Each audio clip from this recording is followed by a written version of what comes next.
Well, we're live. Here it goes. So, welcome back to the Island of the Misfit Toys, which we definitely fit in that category. We all can honor Nancy because now she is officially a Misfit Toy with us. Is there like a aging process? I know. You don't want to be a part of that process. I feel like we need to haze her. It doesn't happen anyway. I think it just sort of naturally happens, but go for it. I am happy to be here, and if it means a little hazing, I'll survive. Hey, Tim. Shout out to hashtag Zoom Dad. Hey, Zoom Dad. Oh, I've also decided he's the live stream ninja. Oh, because he like in and out of all these things, and then like he comments and leaves, and then comes back, and he's all over the place. Hey, Michelle. Hey, Michelle. Oh, AJ. Here he goes. AJ, I was talking to somebody that's a huge fan of yours too, and you guys had like a Darren DeRue. Yeah, so Darren and I had a 3-hour conversation today. Thank you, Michael. When I had to get off because I had another call, but yeah, 3 hours, so we could have kept it going. Raquel has stamina. Hey, Jen, you made it. You said you weren't feeling so great. I'm glad you're here. It means you must be feeling a little better. Aw. Yeah. Thanks, Tim. Yeah, and I finally got my domain customized for YouTube. Hey, Terry. Actually, off the boat. There you go. There you go. That was a big deal. Got to put that. Hey, Terry. See. Hey, we got Bill Bradford in the house. Oh, look at this. We're starting to build a fan club here or something. Good. Good. Hey, I like having groupies. You're actually listening to us now? Is that the thing that's happening? I guess so. What Nancy? Remember when I used to like go into the bars with Carl. With Charles and all those guys and Chris, John, you know, like when the team won the championship. And I remember, I'll never forget, it was one night. What was it? Used to be Stratton's, and what they call it later. I don't know. I'm just kidding. So I remember one night I went in there with them. I was the only chick in their entourage, and I went to the bathroom, and I had all these girls like coming at me like, oh my God, you're with Charles and you're with this and you're that. So I came back, I'm like to the table, and I was like, guys, I've got groupies. Then you have groupies. And then they came to the table to say hi, and they're like, Rocky. Hey, Dorothy. Hey, Dorothy. Hey, Dorothy. Come say hi to us. I'm like, they're my groupies. Listen. I'll take the leftover groupies. Leftover groupies. Gosh, that's a name for a group right there. Yeah.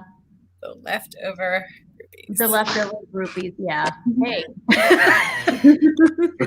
No, power to you. You're the president of the club, Raquel. Yeah, the sloppy seconds of the groupies. Oh my gosh. Well, I mean, that would be good. Shout out to the groupies, yes. Yes. Hey, Rob. I'm glad you made it, Rob. Oh my God. Jaris, what are you sucking on tonight? Wow, KDJ. I'm right for it. I love it. Yeah, jump right in there, KDJ. Wow. Oh, yes, Mr. Groupies. I'm holding some cough drops in my mouth. Oh no. Yeah. Are you sick? No. Just want to. He likes the taste. Yeah, there we go. Oh, okay. Just want to keep everything active and healthy. That's all. I was going to say, for the speech pathologist, we would call that good vocal hygiene. Yes. All right. Oh, really? Is that a name, like cough drops? Well, it depends. There's different things, but if you're keeping your vocal cords hydrated when you're talking a lot, then that's good vocal hygiene. Yeah. And screaming is the worst for vocal hygiene. Yeah. Okay. Leave it to the guy who speaks the least to have the vocal hygiene. Right. Speak the least. Oh yeah, I got to get out my comfort zone, guys. Yeah. I got some well-oiled lungs. I'm not going there. Yeah. I'm not. Jenna, what's the sweater? Thank Oh, you. my candles. Thank you. It's so warm. I feel like I'm cuddled up in a little blanket. No, I like it. I do too. Yeah, it does look good. Thanks. So is there a topic tonight? No. Big schmopic. Who needs a topic? No. Do we really need a topic? I mean, come on. No, I just didn't know if there was a topic. So I was like, all right. I was just curious so that I could keep on track and on point. But hey, What's the point? What's the point of that? you know me. I don't. I don't need a topic. No topic. No. Oh, look, Michael's an angel. I don't know about that. Angel. But You're a double angel. I don't. Yeah, I'm not sure, Bill. I don't know about that one. I mean, I'm sure there's. feel free. Take any title you want. Who are we to judge? Right? Don't I'm be so tired of this judgy one tonight. person. Oh, so judgy. I'm Yeah. tired of it too. Same. We're getting snow here again tonight. Are you? Yeah, we got some last night. Nan, what is it like out in LA? It's actually been kind of chilly for us. The high today was okay. I don't want to be shamed for where I live, peeps. Like, it's my day. You didn't have to say anything, Jaris. The judgment came through. I felt it. I felt it for you, Nancy. And I apologize. As soon as it happens, right? So today there was a high of 60 and it's a low of 54. But it's been down, like we've been in the 40s overnight. And one night we got down to 39. And houses in LA have zero insulation. So whatever temperature it is outside, it's inside. So I know it's not all that cold for a lot of other people, but you also get into your house and turn the heat on and it does something. Over here, we just I have 15, blankets on the bed and, every room, everywhere I go. Thanks for listening. It was negative 11 here this morning. Okay, that is, let's just. While I'm wearing like a blanket-ish type sweater. Yeah, that's rough. Katie J, you're delayed. Okay, well, as long as you get it, right? That's the important part. I also heard people that weren't getting it, the vaccine, are now able to get it because it is stuck in certain places. So, I don't know. Oh, really? Yeah, because of the weather. They can't move it. Ooh. Yeah, my mom gets her second dose. No, my dad gets his second dose on Saturday. That's what it is, my dad. Yeah, I knew somebody was getting their second. What are the two? Somebody's getting dosed. Yeah. Oh my! I'm sorry to keep yawning. Are we boring you? No, I've been in front of the Zoom all day today. Like literally all day, I've been in front of the computer. Get up and dance and come back. I know. I didn't even get a chance to dance today or listen to music or anything. No, I think that's what we're talking about tonight. Go get music. Yeah, I actually just start dancing. made dinner. I made my food while on a Zoom call with someone Usama, like hadn't met before, and I was like, "Hey, I hope you don't mind, but like it's 5 o'clock. I haven't eaten, and so he watched me make rice." Raquel's cooking show. How many ways can you make rice? A lot of ways. I know. I'm saying it's your cooking show. Yeah, so he got to. Yeah, I have actually had several people watch me make food on their Zooms. I mean, I don't count because I've seen you do all sorts of things on Zoom. True. Well, conversation. Guys, good job. Pick it up. The support was excellent. Thank you. I wasn't going in there. Did you say in there? You weren't going in there? Is that what you just said? It might have came out that way, yes. I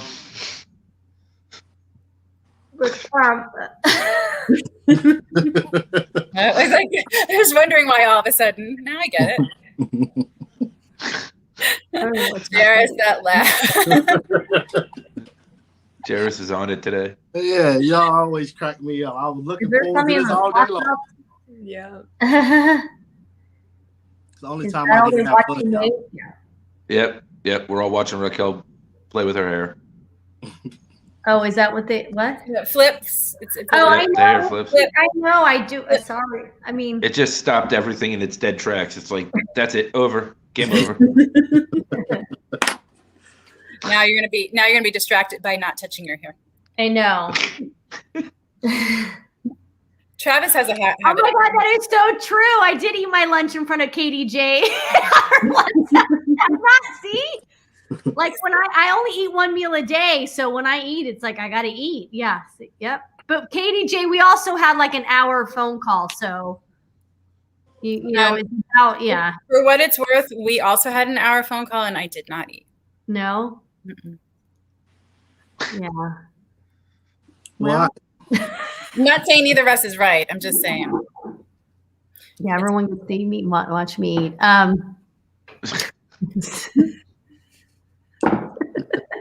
Oh my God. I'm tired. It's been, like I said, it's been a long day. I even had to like take off my bra before we got on because I was like, I can't anymore. Oh, hey Brian. And my shoulder presents. Reggie said it was on point. what's up, Brian? It's getting rough. Let's say, well, Brian, tell her she has good shoulder presence, please. Well, there's no couch anywhere near her, so she's got to work. No, on the there's a shoulder couch presence. near enough, but she's going with shoulder presence tonight. So Yeah. When there's no couch, there has to be shoulder presence. oh. Oh my TMI. Yes, there you go. We're lucky that's all she said. Yeah. Oh my gosh. So Jen, how was your day today, Jen? Yeah. We've got to force Jen to have a voice during this. I'm muting conversation. myself. Okay. You don't have to force me. My day was good. It was interesting. A lot of good conversations showed up. A lot of talking from start to finish.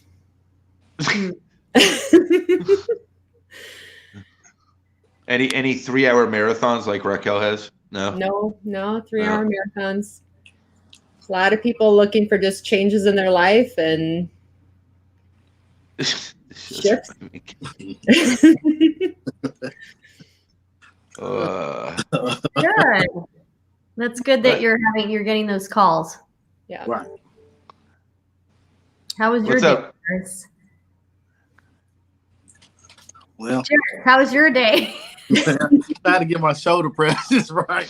Oh, my day If we got it, but like you also have to do one of these. yeah, one of these. The wiggle. The wiggle. No, like when you're dancing, you know, you get the little shoulder like. You know, my day was all right. I don't complain no way. What did I do? What did I do? I ate very good. I went to this restaurant. I ate very good. Soul food, so that was good. I did eat, so. Okay.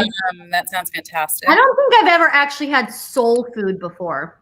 Oh, You don't know what you're missing. seriously, Candace has made it. Candace's mom has made it. That's Really? Yeah. What? She made an appearance. You make me happy, Kelly. Thank you. What are the soul food staple? Like what is like a Talking to a fat boy, so. I had fried pork chop, macaroni and cheese. Mashed potatoes and gravy. And this is what is left of. I had a love cake, but this is all that's left of that. So it was good. You are well fed, Kelly. Yeah. Trying my hardest, man. Y'all getting me to loosen up. So here, let's let's help Rob. answer Rob's because Rob and I are friends, and Let's help Rob. For him. Let's spend some time with Rob. What was Yeah, Rob? Let's do that. Yes. How do you deal with the changes that life throw at us? Wow, sense of humor. Oh, That's like I gotta. Yeah. verbally vomit us on those closest to me. that's a good way to have it. Kelly's shaking her head. Yeah, you gotta have people that you can talk to, and like Michael said, vomit. If necessary. Yeah, I mean, if vomiting's in the picture, don't come to me. I mean, I'm an auditory person. I need to get it out of my head so that I can process it. It's just the way it works for me. So I need a plethora of people to spread the proverbial vomiting around on. So I'm a sprayer, You so it just goes everywhere. So, Yes. You know, it's like, it depends on the circumstance, Rob. Like, I mean, that's a very broad question, and the reality is there's many times I've dealt with it well, and there's many times I haven't, right? And there's times that sometimes it takes me a couple weeks to process, sometimes it takes me a few hours. It depends on what the situation is, right? Like, everything's different. There were times where I've lost jobs and I was happier 5 minutes later because it just freed me. There was times that, you know, I lost jobs and it crushed me, right? Because I really thought it was going to last. You know, there were times I had to move. There were times that I was getting evicted. I was losing everything. I mean, everything is my broad shoulders. Thank you, Brian. It all depends. I mean, every circumstance is different, you know, but for me, it all starts with processing and releasing. Like, I've got to find a way to process it and release it.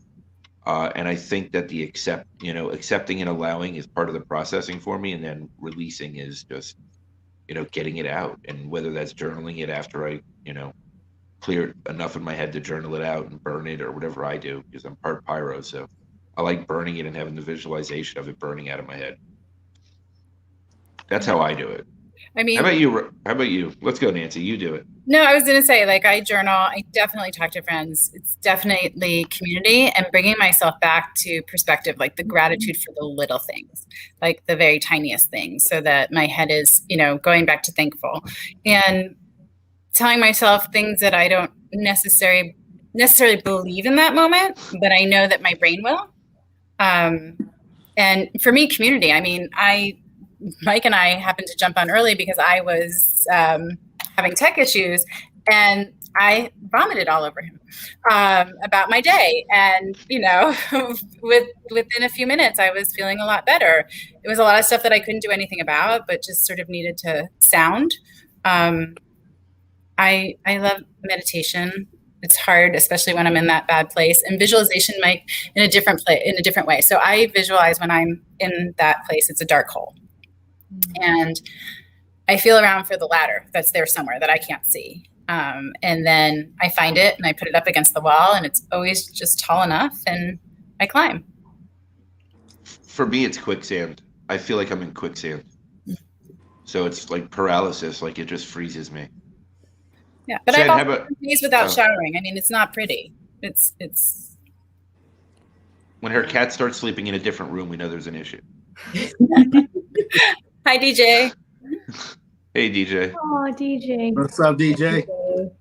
Jen, how do you deal with it? So I tend to always go to what I learned first. What I learned, what I can gain from it, what's going to help me in this moment to push forward. Much like what everyone else said, I lean on my people. I lean on the people to just get it all out. If I don't, I tend to overthink it, and then I'll think myself into worrying even more. I don't at all. Nope. Yeah, not at all. No, I'm not an overthinker. Nobody here. Nope, not even close. Yeah. Even Raquel can't keep a straight face with that one. I also write. I write a lot profusely. I've found actually writing the things that I've struggled in fiction, and actually getting out in story format has actually helped me to process, especially through cancer and through anxiety. It just helped me process a lot of the toughest things in life. And meditation too. It's interesting, probably over the last of all the years I've been doing meditation, probably the last 2 or 3 months has been really depth, just not just time, but the deep meditations that you can get lost in. So, Raquel, how do you handle it? I'll let Jaris go next. Oh, well, thank you for that. Now, I mean, I have to admit, I have a very strong supporting cast who allow me to vent if necessary. They might give me 3 minutes to let me, get out whatever's going on. And after those 3 minutes, they're like, all right, shut up, be a man, put your big boy pants on.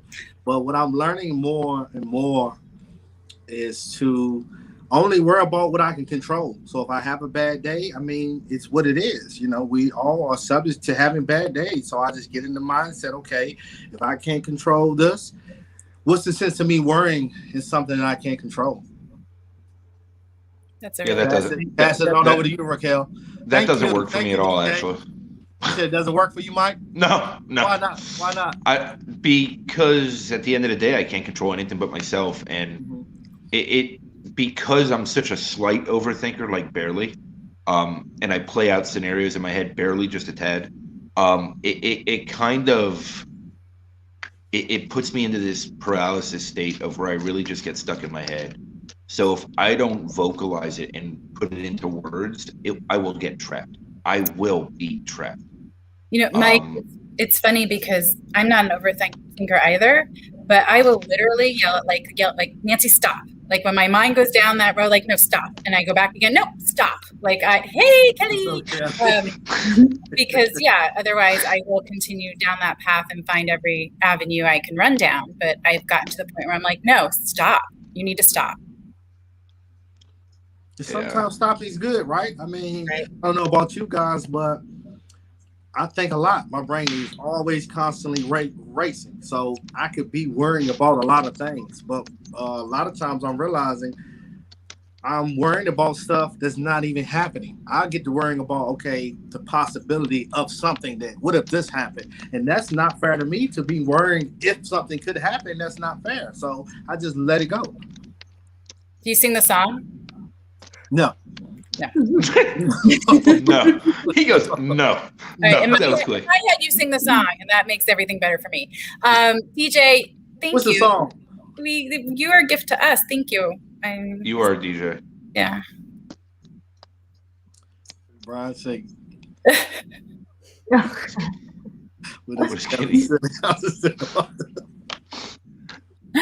Rob, you're welcome to be a part of this. So Raquel, you didn't answer to your question, and you thought you were going to get away with it by deflecting to Jaris and then me running with it and then going back to Nancy. No. Just because I am like totally in a different place where I like Jaris, I'm more of Nancy knows I don't really talk to people about my shit. I don't go turn to people. I'm not auditory in that way. If anything, I'm kind of like, you know what, this is life. Like something shitty's going to happen and it's going to happen. What am I going to learn from it? Like Jen said, moving on. Like everything that's happened to me has been so beautiful, even in the worst moments of it all, that when something bad really happens, I'm like, I kind of thrive on it now. Because I'm always curious, like, well, what's going to like happen next? And I don't stress anymore. It's bad for wrinkles and for my health and for my aging. Because I can't control the situation. So I'm kind of like in a very weird place of being like, oh well. It's a beautiful place, actually. I just don't think about those things. Like I've never been one to hold grudges. I've never been one to like hold on to things. Like I let shit go really easily. I'm able to just kind of you weren't always like that. You needed to have a lot more control when you were younger. Oh yeah, but now I don't. And so because I don't, I'm like I like this better than what it was before. And because of that, and I'm aware of that, I'm like I get to curious a lot faster. And that's one of the things I'm grateful for is like I get to like, okay, there's a plan. This is part of the plan, right? Do I truly trust? Because if I trust, this is part of it, and there is something here for me to learn, or it's a course correction, right? It's moving me somewhere that I need to be. So I am grateful that I can get to that place a lot faster. It doesn't mean I don't struggle, but I can get to that place a lot faster, which feels a lot better than the why me this again kind of thing. I'm good. Okay, so I'm going to change my statement a little bit. I'm great at letting go 99.8% of stuff in life. There's one topic that still gets me rapidly and puts me into a rabbit hole. And it's really the last thing that I just hold on to. And I'm working through it. I'm not like I was a month ago with it, or 2 months ago with it, or 6 months ago with it. I want to, when I grow up and eventually hit Raquel's age, to be like Raquel. But I'm not there yet. So maybe, that's the hope that I can get there. Because that is a better way to live, right? And yeah, and worry causes wrinkles. Who wants wrinkles? I don't. So fuck the wrinkles, and so I don't worry. I can give two shits less about wrinkles. I can look like a prude for all I care. Vanity, love it.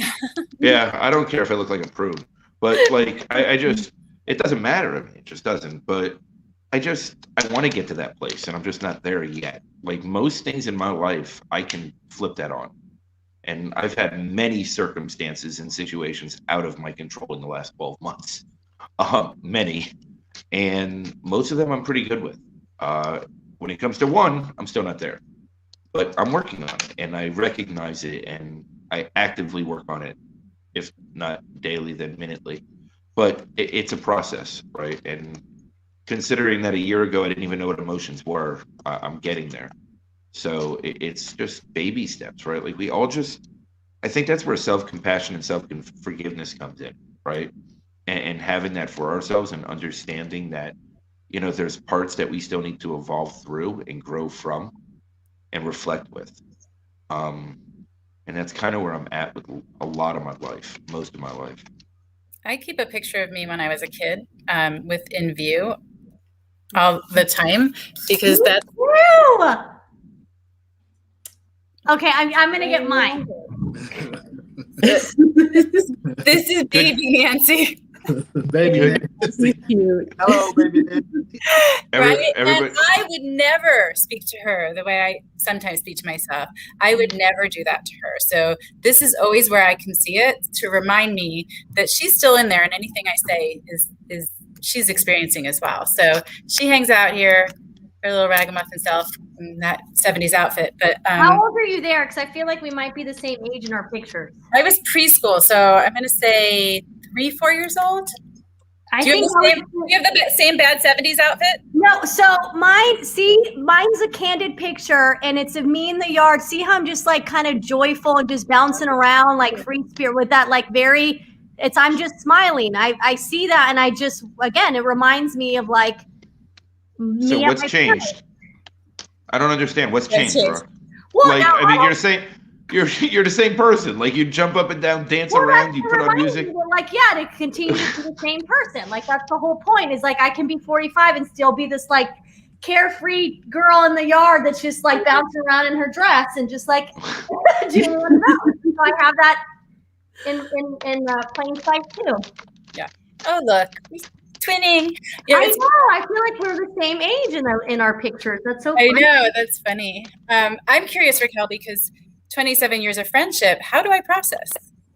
How do you process? Yeah. You do need to talk it out. You do need to have someone listen to you. You do need to have, and it's not like, and this is going to sound, it's not going to sound anything. No, it's a hard one because Nancy and I are so close. The way I speak with Nancy and the way I talk to her, it's a very honest.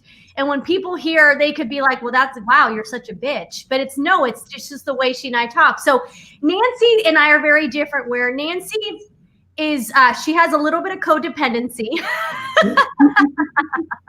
She's a little needier in the sense that she does need someone to sit there and listen and talk to her and talk it through. And I'm not saying that that's like a bad thing. I'm just trying to like explain.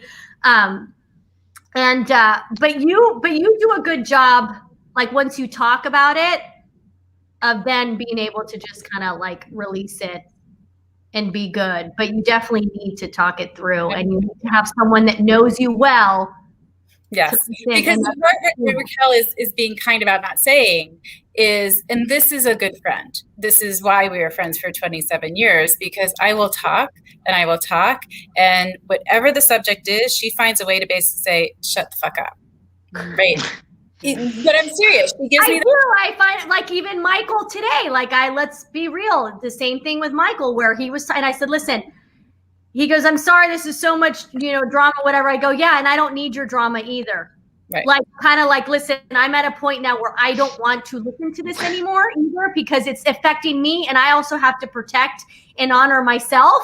And if I don't want to be involved in my own drama, I don't want to be involved in anybody else's drama. And it wasn't like, I don't want to listen to what you have to say. Like, he can talk to me, but then there comes a point of like, all right, Now we're good. We talked about enough. Like, I need to go and or just tell me the honest truth too. She'll tell me the thing that like I don't want to hear, and I can accept it from her, because I know she loves me and I know she has my best interest at heart. But I think in large part that's why relationships, friendships, whatever they are, work.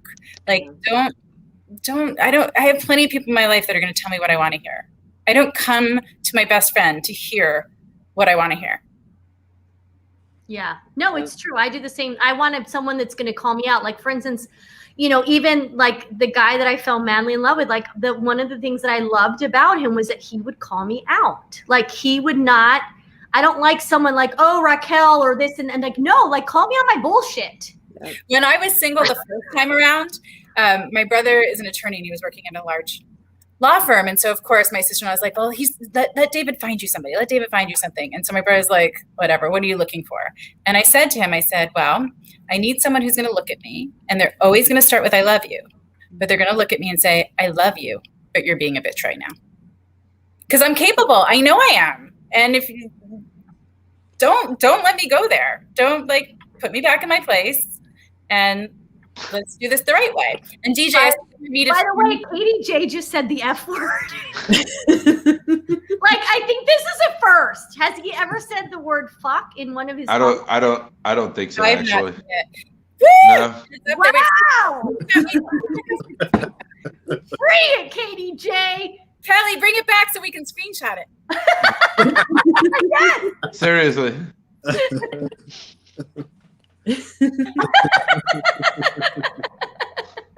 All right, sorry, Katie J. Yeah, sorry. I'm not in the right department. And DJ, I saw you say that you need to talk it out too. So we'll call each other. Yeah.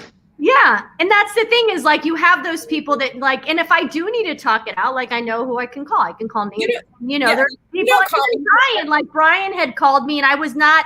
And in that moment, I was just had dealt with something, and I still was kind of like in a weird place and a weird spot. And I think even with Michael, like, and I'll say it and I'll talk about it, and then I'm done. But if something happens, I'm not like one to pick up the phone and be like, who can I call? Like, if someone happened to call me and say, how's it going? Then I might go ahead and like, diarrhea of the mouth. But you say, you don't call me for everything, for sure. You wouldn't come to me for certain things at all, and I know that. Yeah, but everybody has kind of like their people that they call, right, for different things. Yeah, but it doesn't bother me. I want you to have as many people as you can have that take care of you. Yeah. Has anyone seen Kelly? There she is. Well, Brian gave her a bunch of shit for, her ceiling, her certificate, her chair. So now she's gone to, covering. You're not going to see shit. Pretty much. I'm not going to let you make fun of any part of my office anymore, Brian. Mouth harassment. Oh my gosh. But how do you guys, how about, DJ shared, who else? Yeah, everybody else. KDJ deals by telling people to shut the fuck up, apparently. Yeah. That's what KDJ says. Brian Schulman Brian? Definitely don't call when I'm down or I'll be emo hot mess. It's funny, when I'm at my lowest, I actually don't talk to people. Same. I tend to withdraw and need to sort of navigate it myself. And when I get to a place that I'm ready to talk, then I reach out. But when I'm at my lowest, I definitely withdraw. Oh yeah. Same. I think most people do. Yeah. Yeah. Because I think we want to be able to wallow in that self-pity before anybody else tells us, like, snap out of it. Yeah, bro, tissues. All right, I'm going to feel so sorry for myself right now, and then I'll tell someone. Exactly. Then, I'm good and done with this. Yeah, because for me, I think I'm such an upbeat, positive, happy person, right? So when I go through something, I think that allows me to have some sort of balance. So I'll just be all depressed and mopey all day. I know I'm going to be okay, but I'll just, I'm feeling down. Let me just play on this emotion for a long time. And I don't know where I get that from. And I just think that helps me to be the person that I am. You know, I'm not going to spread it on anybody else. I'm going to hold it to myself. But to me, it keeps me balanced. Yeah. I think there's a lot of balance in feeling it, though. I can tell you for a long time, I didn't feel the sadness. I didn't feel the grief. And inadvertently, it hurt me. And then when I just started sitting in it and feeling it and allowing it and letting it come and processing it, it's so much healthier for us in the long run. And Jen, I'm like you. I didn't feel any of the bad, but I also didn't get to feel any of the good. I didn't get to pick which emotions I didn't feel. So I walked around really numb for a while because I was unwilling to feel the bad, and I guess willing to sacrifice the good. You know, that balance was okay for me for a really long time. Yeah. I often got stuck in ego that I thought, well, geez, if I share that I feel weak right now, or I feel sad, or I feel anxious, that people are going to think less of me. Mm-hmm. It's hard to be like the independent, strong person. Oh, yeah. And then not be. Right. And then not be. Right. But I think we all have a voice for a reason. And something I'm learning that everything is not going to be pieces of cream all the time. And sometimes, you know, people get on me all the time. Hey, you so positive and kind. It's okay. We want to hear about some negative stuff. So I say, you know what? I appreciate being positive because I come from the negative. I can talk about negative my whole life. I just recently been on this spiel of becoming positive. So I just think when I just did a video about this, using your voice for what makes you comfortable, for me, it attracts other people, and that helps me through situations that I may go through and when people may not even know. Right. Sure. Hey, Karina. Yeah, Karina's. What's up, Karina? Hey, Katie J, were you hijacked?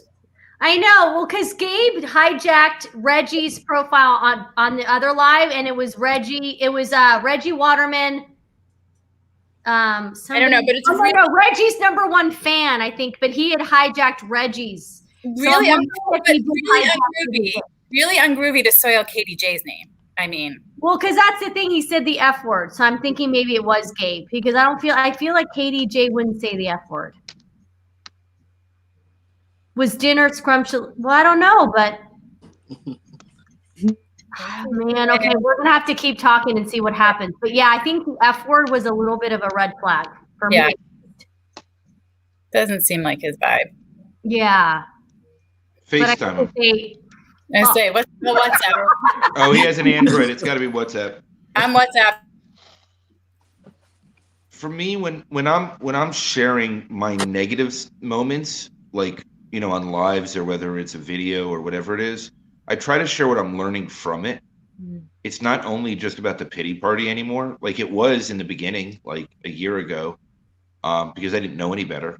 And now as I've been evolving and learning, I try to share what I'm going through, but what I'm learning about what I'm going through, right? Because, you know, 41 years of never feeling happy, sad, anything, right? Just blah, always neutral, always putting a face forward either direction, never really sharing true vulnerability or emotions any which direction. That it was freeing to share the negativity at first, to start getting it out. And then as I started learning from it, I started sharing what I was learning from it.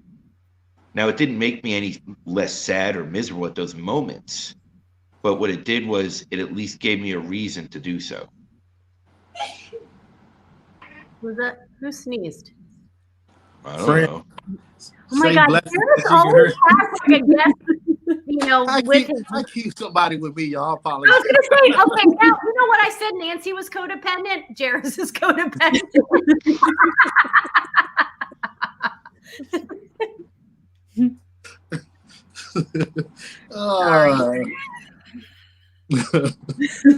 Nancy talking to Katie J. Is that him? I don't know. Maybe she's talking to her parents. That was like, why are we so shocked?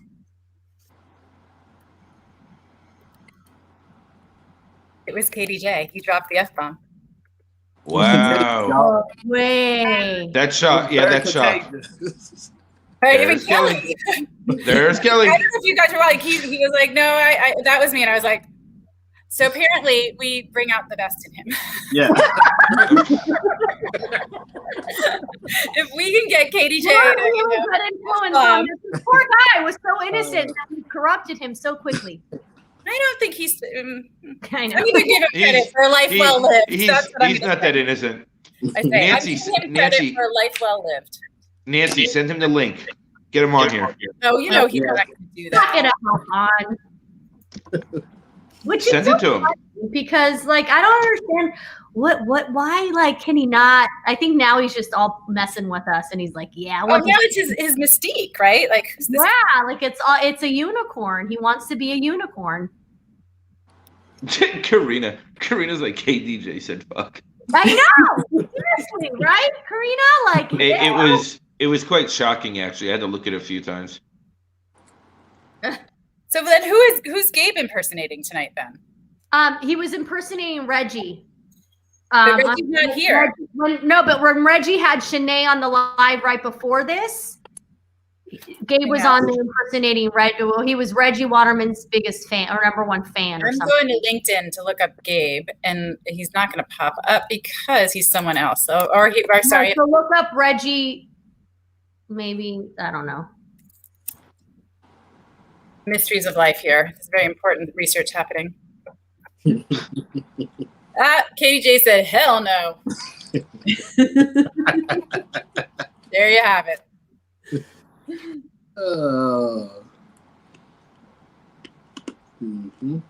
Where did Jen go? Jen had a question earlier, way in the beginning. She wanted to talk about the new moon. Jen Russman? Yeah. Yeah, she was wondering if we wanted to talk about the new moon. Oh, I don't know much about her on. it. Yeah, it was Reggie Waterman's number one fan. Brian was right. Yeah. All right, Jen, are you still here? I don't know. I don't know if she's still here. Send her the link. Oh, she said she wasn't feeling well, right? I saw that. She told me earlier she wasn't feeling well. She was going to stop by, She could, but I don't know.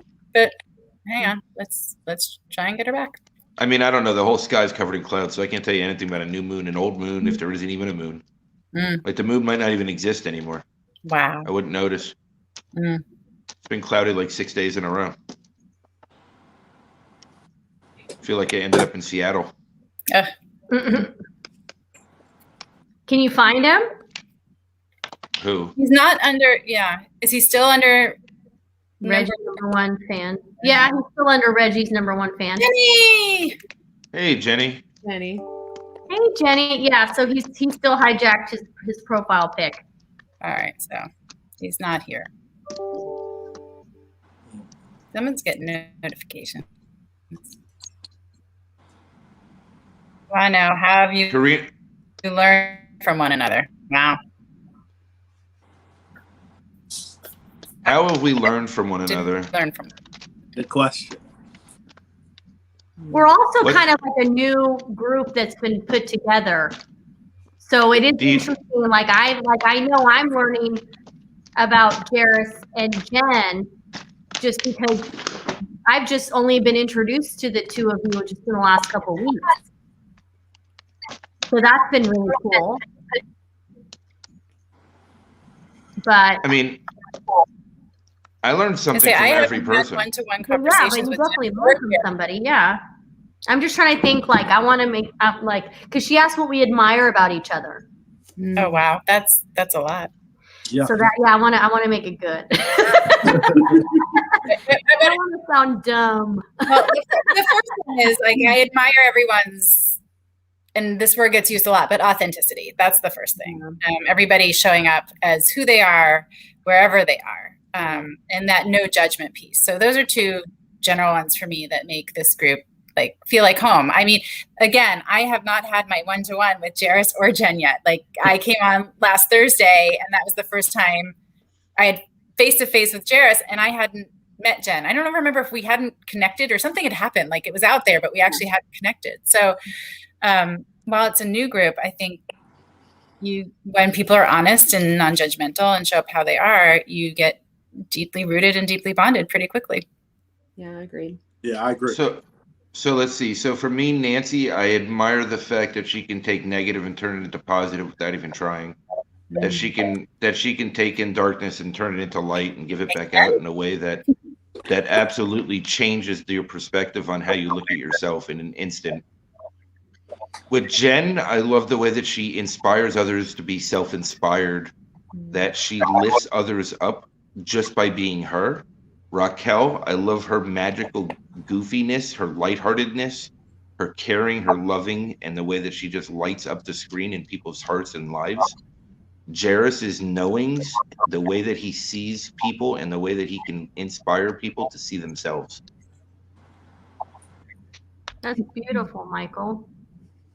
Well, fuck. No wonder you walked his face just the way you did, Michael. I was like, damn it. What he said. He had this planned all out, I see. Yeah. Oh, you're Kelly, Michael. What do I think of Kelly? What does Kelly inspire me? The way that Kelly absorbs, learns, evolves, grows, and inspires others to do the same in a rapid pace. The way that Kelly loves unconditionally, supports, and is there to be there for anyone like they're one of her own without an issue. And the way that she truly just wants to be there for the world and wants to heal the world. Aww. Love that. And she's out. She's like, I gotta go heal the world. I gotta go. Mike, you have some pretty powerful, moving words, and you read people well. So it means, because you nailed everyone else, so it means a lot when you share those words about each of us. I'm going to speak for all of us, but yeah. I mean, you have notes, Michael. Yeah. Thank you. Like you have this incredible wisdom. Yeah.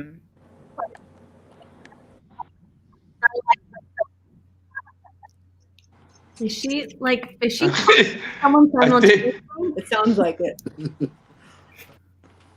I don't know. I think she froze. I'm having technical issues. I'm sorry. No, I think Nancy froze. Nancy's frozen. Nancy had frozen. Nancy's frozen like with a smile, so she looked good. Did I have good shoulder presence during my froze? Oh yeah. Yes, actually. Yes, and you had a great smile. Fee you. That would have been rough. Are you talking to someone, Nancy? Oh yeah, somebody called me and I was like, "What are you doing?"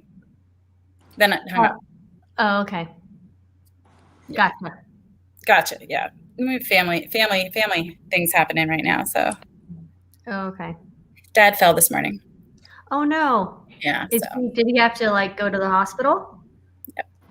Okay. Is he still there? No, he's home. The most concerning part is that he called me, and we talked for like 3 minutes. And then when he got home later, my mom called me. They were on speakerphone because he was trying to figure out how I knew that he was in the hospital. And he's the one who called me, and he doesn't remember talking to me at all. No. Oh, gotcha. So. Oh, okay. So, could that be concussion, or because that? Nancy now froze. Nancy's froze again. Yeah. She's sleeping. Because if he didn't and she sleeps.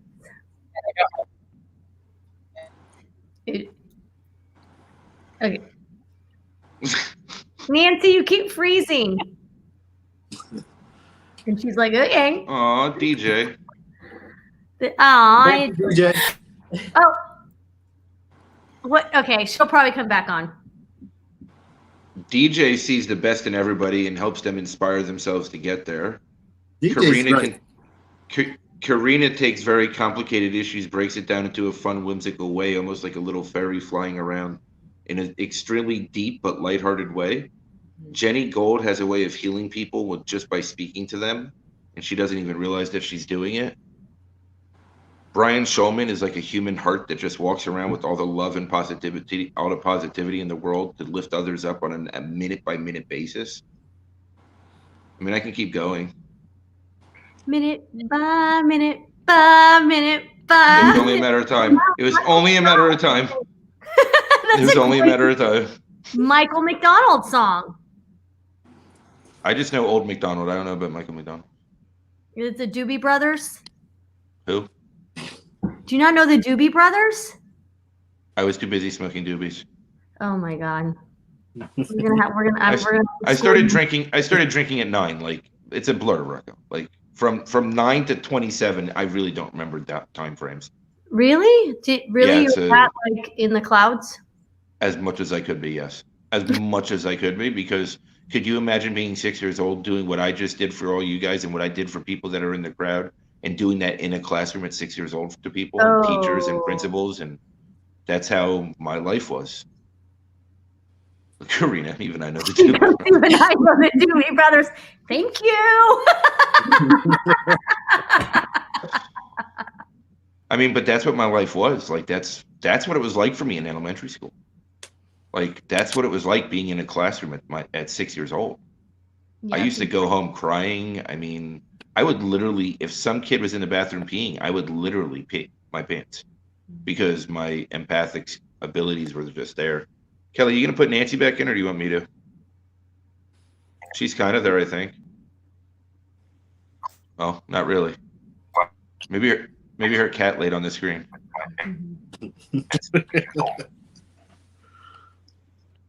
I mean, I can see her in the little. She's there, but she's just not showing up. Yeah. She'll be back. She's doing good. There. Yes. Yay, Nancy! You're on mute. Okay. Let's. So it cut off when you were telling. I asked if your dad maybe had gotten concussion because he couldn't remember. Right. So he reported to me that he didn't hit his head. Now, I don't know if that's true. I'm not there. But if he didn't report hitting his head at the hospital, they definitely wouldn't have done any sort of neuro workup. So I asked my mom to send me the discharge paper so I could see. But I don't know. We'll see. We're just gonna have to keep track of it and see what He happens. didn't like hurt physically, like do anything bad, like a hip or a Bruised, but he's okay. Like, okay. no, just bruised and freaked out a bit, but Okay. yeah. Oh, Jaris, you're getting some love from Karina. Oh, look, you have a groupie. He's back up and at it, so just keep an eye on his other memory blood. Sorry, Karina, groupie in a really good way. What did you call it? Yeah. Misfit groupies. Oh, sloppy seconds? Yeah, that's the Seconds, hashtag. Hashtag, yeah. Misfit. I'll be able to. Thank you, Karina. I was waiting to be live again. I saw it. Thank you.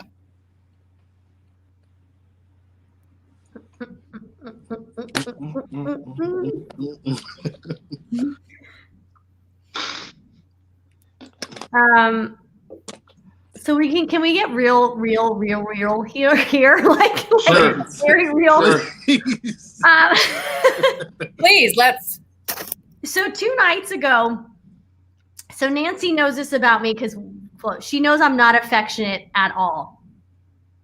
And you know how, and I think when I was talking to Karina, I was talking about how like, you know, now I just don't get any affection. So now the fact that like I go to sleep, like basically hugging myself. So I think it was last night. Now that I think about it, I had a dream where I was just I was like literally cuddled up with some random stranger, like some dude on his chest. And I just remember being like cuddled up, like laying on his chest, like so happy that I was like someone was holding me. And I think in my dream I was in my arms for like hours on end. And I just thought about that. So I was just being real about my feelings in the moment. But yeah, that's bad if I'm dreaming about actually being held when I don't like being held. So yeah, anyways, that's where I went. And everyone's like, okay, that's great, Raquel. I was just trying to show how this freaking pandemic and isolation has been like affecting me, where I'm actually like trying to, you know, like being hugged in my dreams and appreciating it. I don't like to cuddle. I'm not a cuddler. Now I'm dreaming about it.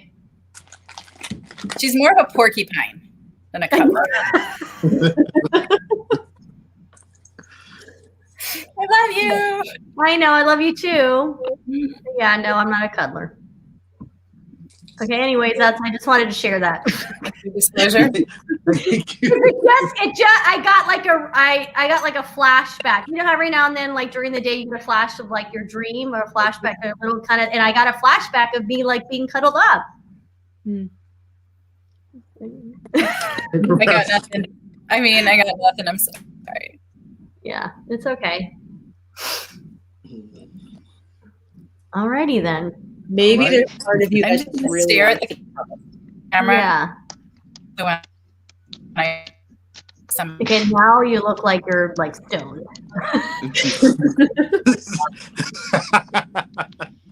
Oh man. We're having some internet issues. Are we all freezing? No, just Nancy. No, just Nancy. Just Nancy. She's like doing the robot. Look, see, Karina, she hears me. She gets me. She gets me. Yeah. I have dreams like that every night. Like, I mean, every day is deja.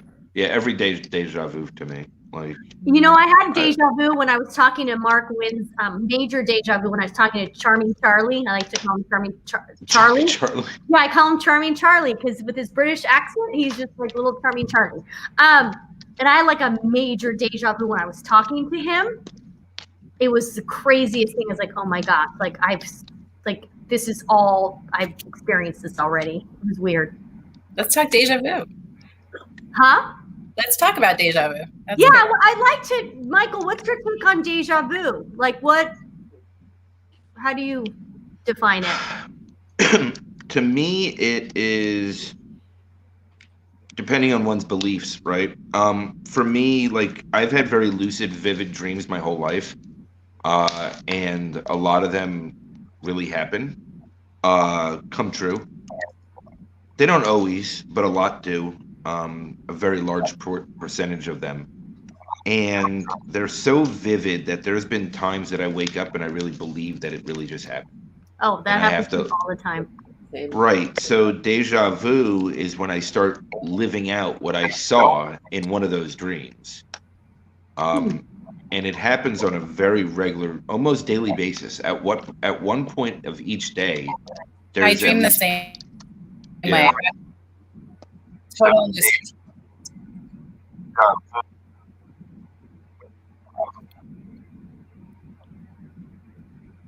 What's happening? And that's our new misfit. What is happening? Welcome. She wanted to be hazed. She's getting hazed. Oh my gosh. Yeah, but I feel like deja not fair. Vu, like when I have deja vu, it's not because it's a dream that I'm living out. It's like I seriously feel like I've experienced this before. Like this moment in time, like I've already been here and done. Like it's a okay, so Raquel, do you think it's like past life? Like what do you think it is?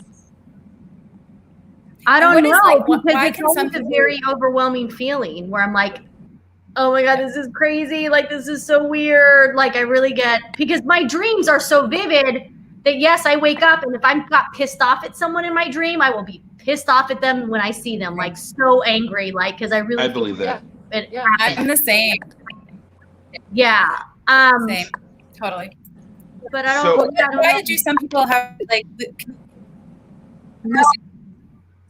robot? Can you type your notes in, Nancy? It might be easier for us. I'm narcoleptic, Nancy. I think part of it could go back to be what I told Jen once too. When I really look at this, right, time is a man-made construct that we created, and it's boundaries that we've created for ourselves. So when we're in our spiritual selves, we're actually in the quantum realm where time and distance doesn't exist. So if we look at it from a practical standpoint and we are awake and connected in that point, then everything that we're doing in this life has already been completed, and we are just living the experience. So at that point, we have already done this, and it's already complete, and now we're just living that experience. So like the movie, what's that movie with is it Matthew McConaughey? Where he's like, it's like different, like he'd already experienced, he was basically like morphine. Interstellar? Yeah, right? Isn't that kind of the concept? Kind of. Wormholes can lead to the quantum realm, or in a wormhole is technically a quantum realm because time and space doesn't exist there. But if you get really technical, there is something, a pulling force from either side, so it's really beyond even wormholes. It's actually outside of the universe, and if you really look at it, it's more like a vacuum of space. Yes, time is non-linear, 100%. Yeah.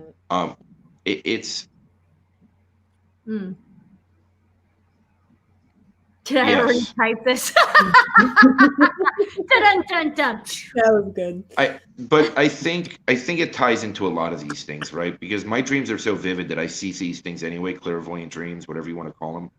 And that's prophetic, whatever you want to call it. I don't care. It doesn't really matter to me. But then it's also part that this is already done and we're just living the experience, right? Like my soul chose me to be this broken. So you guys are all in for it. So, but at the same time, it's also chose me to come here and learn from this. Now, maybe it didn't expect me to wait till 41 to start doing that, but it did, right? So, you know, there's many different ways to get to the end result in our life and whatever our purpose or mission is, or whatever task, whatever lessons we're here to learn. But at some point, our path is etched in stone, right? And we get to a point, and that's where this life ends. Now we have a multiple selections of ways to get to that ending point, but we can weave back and forth across many of our different paths to find our way there. So let me ask you this, Michael, but you explain that in the definition and so forth, then why are you someone that gets so caught up in your head, gets so worked up in the moment? If you're basically saying that you've already experienced this life, like you're all of that, so why are you so caught up in like what I said because I'm a broken human. I'm still broken. I'm still have this life experiences that I'm going through, and I'm not 100% connected yet. I'm not fully embracing my deepest connection because I have to continue to heal my human first before I can get to that point. So is it just repeating life until you get to that point? Like, you know, like spirits where they come and they haunt you until they feel like they can be released or whatever and go off to whatever realm. I mean, is it the same thing for humans then? Because I have an ego too, as Karina said. It's kind of, I mean, I have karmic cycles that have been going on for many lifetimes that I'm breaking. I have a major karmic cycle that's been happening for 4,500 years that I'm breaking. So it's like Groundhog Day with you until you fucking figure it out. Pretty much, yeah. And, you know, I'm closest in this lifetime out of any so far. So, you know, it's just a matter of continuing to push forward. And this lifetime, I'm going to get it. I'm just going to do it. It's not an option. And I'm just going to keep learning and evolving and growing. It doesn't mean that my shit life experience as a kid and everything, the trauma and everything that I went through makes it any less real, right? It's still there. It just means I have to heal it so that I can get to my deepest point of myself and be connected at the deepest level for me personally. Jen, what do you think? About which part? There's a lot to unpack right there. My brokenness. Number 2 in 3 seconds. Yeah.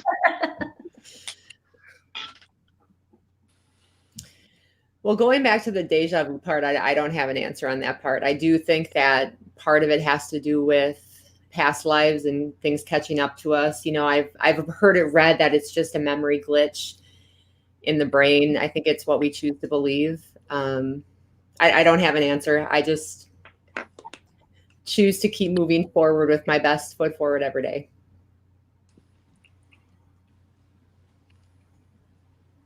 Jaris? I'll say this. I mean, all of this stuff is pretty new to me, but I'm a fast learner. And when I'm catching on and when I'm realizing. Let me take notes.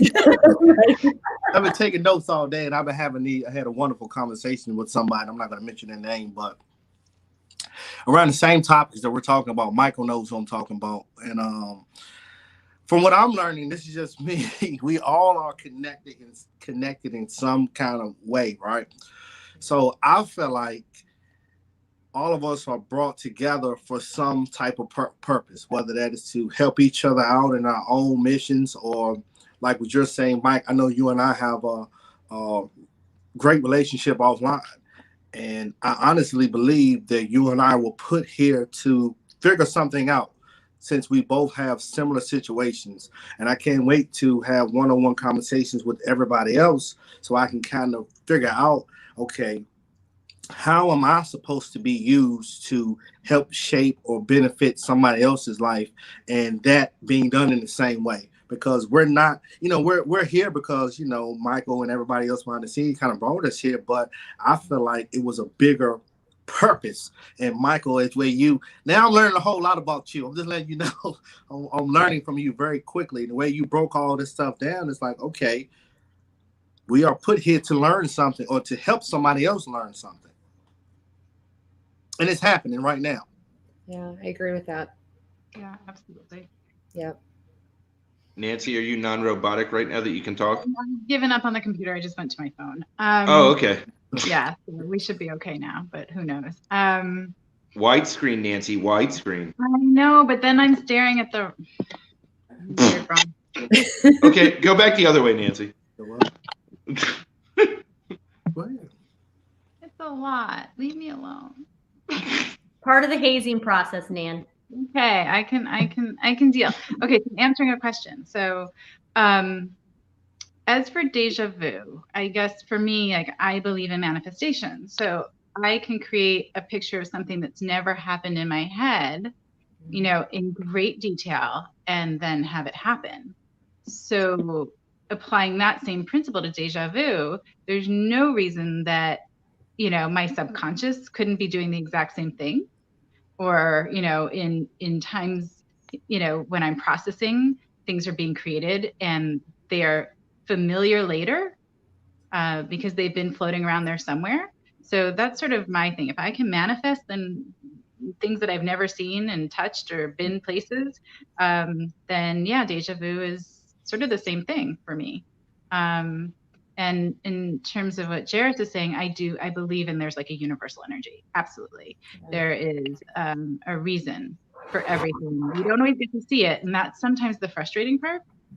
We don't always see the plan, the bigger plan, or where our step is in the plan. And I know that's frustrating for a lot of people, but there have been too many synchronous moments in my life for me to believe it's coincidence. And there have been too many people come into my life and stay, and too many of the right people have left for it all to be coincidence. Yeah, but then you have those people that for whatever reason, they freaking still show up and stick around after years and then come back. And then I'm like, oh, you know what I'm talking about. I think like Jaris said, like there's a lesson that they're to be learning from us, and maybe they haven't learned that lesson yet, which is why they come back around. Just like I come back to certain lessons because I haven't quite learned them yet. To me, it's that person in their cycle within the bigger picture, has them. It's like, if you think about like all the gears and stuff and how they go around and interlock, right? So that person is in their cycle and they're going to keep coming back to you until they remove themselves from that cycle. Does that make sense? Yes. Yes. Makes sense. Yeah, I guess maybe that's why this particular person keeps coming back. Mm-hmm. And speaking of people that just kind of come into your lives, so I had an amazing conversation today with D-Roo. He just came in on the comments. We've talked for 3 hours, and the only reason why we stopped talking is because I had another call. Otherwise, we probably could have kept talking. But I was specifically like talking with him about how there's so many of us that kind of assume that we're going to be attracted to a certain type. And when I say attracted, I'm not saying like romantically or any of that. I'm just saying in general, like we're so quick to judge people and like, oh, I wouldn't get along with that person. Usually those are the people that you're like, oh my gosh, you know? And so I feel like Darren and I were like an odd couple today of like, and we just really connected and it was just really cool. And he's a pretty amazing person. So I'm excited to get to know him better.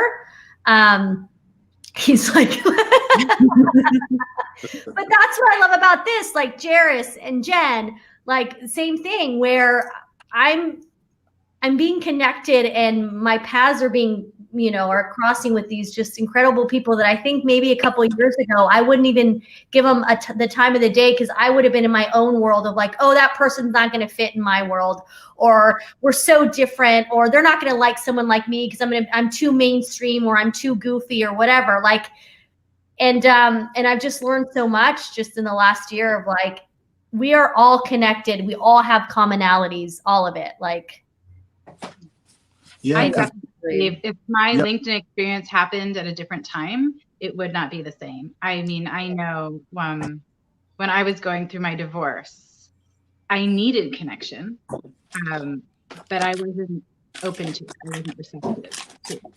So, again, things, and 2020 kind of, besides from the obvious, was like a seamless year without resistance for me. The things that happened and they were flowing. So I know it's the right time. And had it come into my life another time, I wouldn't have recognized it for what it was. Yeah.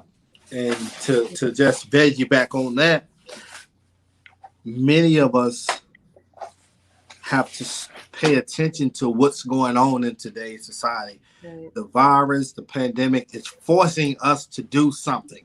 It's forcing us to come together. It's forcing us to have these conversations. So the universe is at work. The universe, Mother Nature, whatever you want to call it, is going to take care of itself regardless. And I think this is something special that's going on. And I'm just happy to be able to recognize that this is something special going on and to also be a part of it. Because like you all say, I'm the same way. I'm still having to become comfortable having these conversations and meeting some people that I never thought that I would even have a conversation with. Right. Yeah. I mean, in quote unquote the life before COVID, where would my paths have crossed? Right. No, I agree. I think COVID definitely, that was like one of the greatest gifts that it gave us, was that there's no way we would have been doing these lives because it would have been different. People would have been traveling and the networking events and the happy hours and the conferences, and we've all been caught up in our own little freaking world still. And the fact that now we're connecting with people all over the world is like, it's like global. It's so cool. I mean, even today with Usama, who had a conversation with after Darren, he's over in the Turkish islands. Like, I mean, like we were talking about, like, what the heck, So yeah, that's been pretty cool. We like COVID broke us down a little bit. Like we were all more vulnerable. We're all needing that connection in a different way. And how do we create it? So, I am so grateful and thankful and recognize what a privilege it is that I have not been hit by the worst of COVID. So I want to acknowledge that, but at the same time, silver linings tends to be where I go. There have been some really important things that have happened at the same time. So. Nancy, I have to mimic all of that. Just the last year of COVID and meeting all of you and being connected, and just the awareness that has been arisen over the last year, for me at least, has just been, quite frankly, it's been life-changing. It's been eye-opening in so many ways, and just awakening things that I hadn't let be awake before. It's the best way I can say it. I found clarity in the chaos. Yeah. That's the best way I can, is like, all of a sudden in the middle of everything being turned upside down, everything was crystal clear. Right. That's why my word was clarity for 2020, because it brought me clarity too. Yeah. For me, it was abundance, for sure. And I'm taking that into 2021. There's just been a ton of really, abundance. And there's enough for everyone. So if I succeed, if I receive the things that fuel me, it doesn't mean that anyone else is being robbed of theirs. If anything, you're just helping fuel others. Right. I do like to amplify. And you like to cuddle. I like to cuddle, is that what you just said? I'm still on my cuddling kick. If I were there, I would cuddle you, and you would You hate would it. cuddle me. I know. You have cuddled me before. I feel like you have. I feel like there's been a couple moments where you've just kind of like held me and cuddled me, and I'm like, ew. I'm just kidding.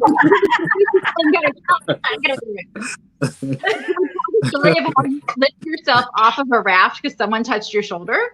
I mean, like, Raquel really is not a friend of touch. No, but now I want it.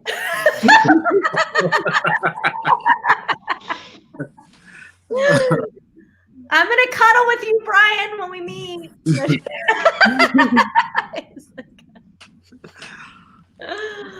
Oh, I'm gonna spoon everyone. Oh, Watch out, world! I'm coming for you.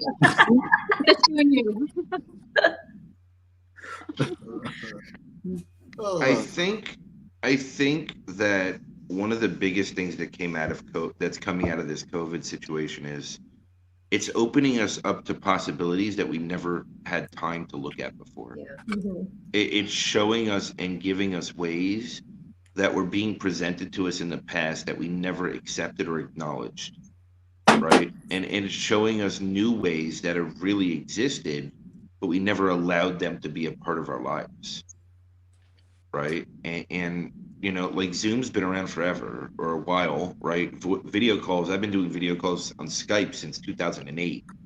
So, like, I mean, it's not like this is new. It's just, it wasn't the status quo. And now that we were forced into this type of global circumstance, it had to become a norm to find connection. And I feel like people that have been resisting it, it's made their situations harder. And those that have been able to adapt to it, it's made their life thrive even more. That I agree with. Yeah, because it was a couple people have talked about how a lot of people during COVID were like big content creators or big people that were out there. It's like COVID hit and they actually withdrew because they didn't know how to deal with that type of situation, and they kind of panicked and they kind of fell off. And then there were people like myself and all of us, I feel like that it was the opposite. We like thrived. We showed up, and it like we were, you know, just being resilient and having that adversity and like, no, we're going to take this and we're going to, you know, like the Chinese proverb I love where crisis is opportunity. You know, and my dad always used to tell me that when I was younger. So every time there's a crisis, I'm always like, okay, what kind of opportunity is here? And I feel like so many of us took that crisis and made it into something where it was a good opportunity. But yeah, so many people, they couldn't handle it.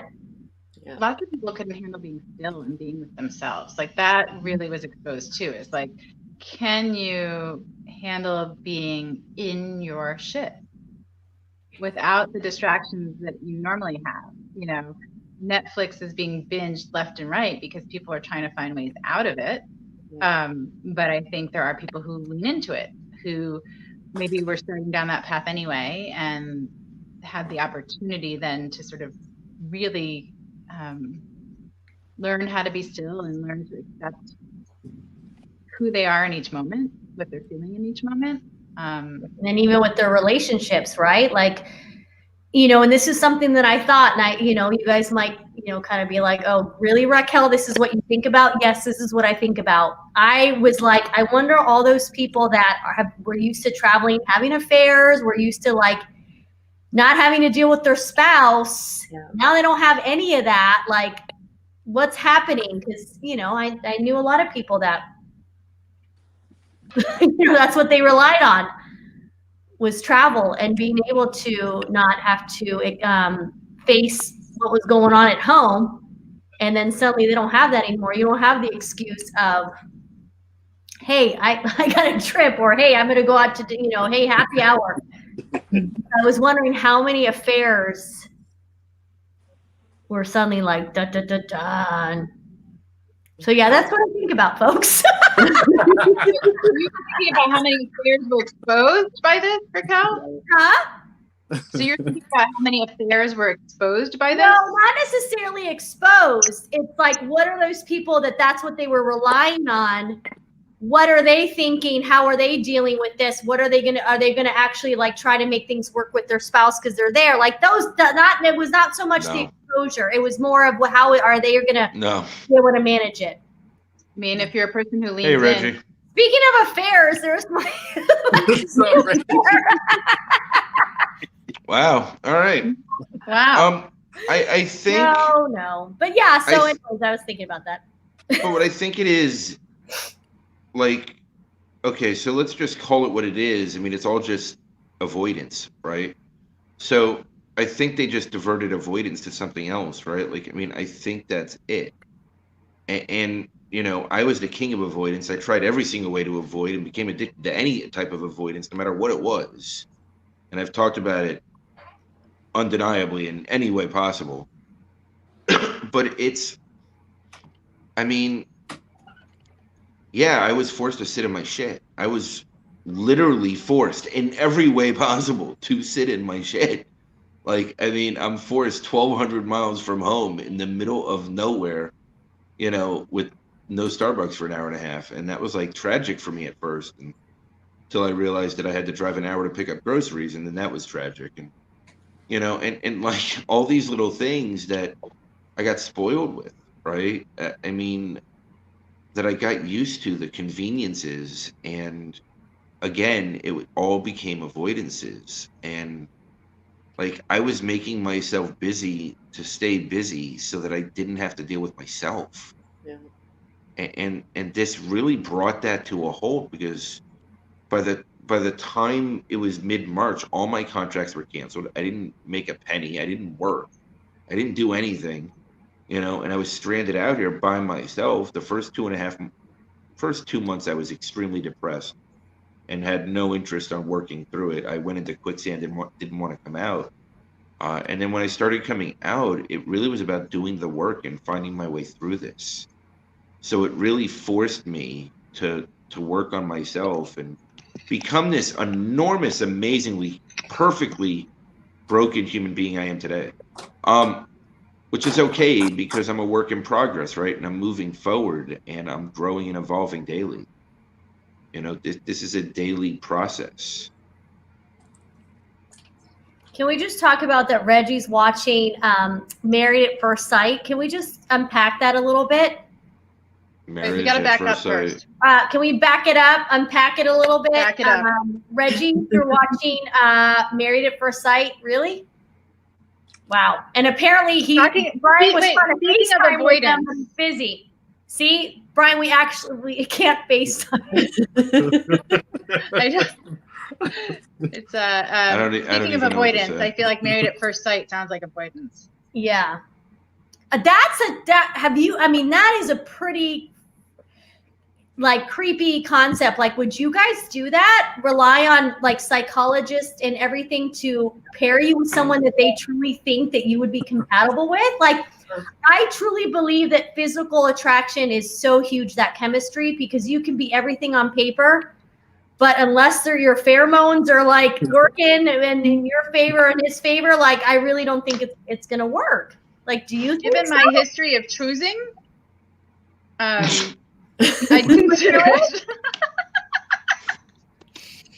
You would maybe my choice should my privilege to choose should be revoked. Yeah, but I mean, everyone says I have a really bad picker, so I get it. But like, would you? I don't know. Like, I thought about that. I was like, would I ever do an experiment like that? Like, would I? Not to get married. I mean, to go on a date, sure, but to get married. That's what matchmakers are all. I mean, that's freaking dating apps. If you think about it, they think that they're able to, see who you're compatible with by you answering stupid ass questions. But like, with Married at First Sight, like, do you find that these people are so desperate? Like it's a form of desperation where they're like, or what is it? Like what? I think it's curiosity. I mean, divorces are so prevalent anyway, so why not? What's the difference? So it's like they already know they have it out no matter what. That's how it's done. Like you submit your resumes and the family history to someone, and they compare resumes and match families and match kids, and here's your shit off. Like you get to go on 4 dates and get married. And for me, it's never been about the physical attraction ever. For me, it's always been about spiritual and soul connection. I don't know. I gotta want to like be able to jump your bones. Sorry. For me, it's never been about that. It just never has. Kelly. It's just never been about that for me. It just never has. Not even in part. That physical attraction, like it can build. I was gonna say there's an attraction there. Like it may not be immediate, but like, aren't you attracted to the person? That's sort of why you're entering into a relationship. Like aren't you just but I also that you want to jump their bones? But like, I think what happened at some point. Yes. I think what it is for me, how I see somebody changes based on their interactions, their spiritual connection, their emotional connection, their mental stimulation, right? Like to me, there's multiple levels, and any of them can overcome what surface looks are, because I think somebody's more attractive to you if you connect on all different levels, right? And that's what can last, right? Pretty sure, other than Jen, we're all single. So maybe we're the wrong people to ask how we should be attracted to people. When I was using and drinking, I mean, it was a challenge. It was a game, right? So I'd sleep with whoever. That was just fun. But I can't be with somebody if there's no connection. I just can't. It doesn't work for me I anymore. don't think it's just the jump the bones piece. No. I don't think I'm that's your deal. Right. I like a cognitive engagement. I need cognitive engagement. You can be beautiful. You could be, the picture of all things I want physically, but if there's no cognitive engagement, yeah. Then that physical. I just want to jump your bones because your brain is so attractive. Like I'm just saying that there has to be an element of someone jumping someone's bones. That's all I'm saying. Bones will be jumped. Bones will definitely be jumped. Well, and I'm not denying that either. Brian wants to do a show. Bones will be jumped. I'm not. But I think there's other ways than physical. But rock the bones. I think there's other ways to be attracted to somebody than just a physical attraction. I don't need to meet somebody to know if I'm attracted to who they are as a person. No, I fell in love with my ex-husband before I met him. Like, so Nancy was friends with him. We started talking. That was before texting. So we would email talk, and I told him I loved him, and I was emotionally in love with him for the 6 months we were talking before I met him. But I remember when I met him, he's not my type, like physically, like I never had that like physical attraction, but I was already emotionally attracted to him in every way possible. But I realized down the road as we were married, like there has to be also that physical part of it. Like if I'm going to be married to someone and he's going to be my husband, then he has to be my husband in every way, shape, or form. But part of it is also, I mean, I'm not going into your business, but there was also other connections missing over time that you noticed. And yes, yeah, absolutely. So if all the other it was the physical intimate connection, even though like he was my first everything, I knew that I just knew that I needed to be with someone that also like those other connections were important too. Bye, Nancy.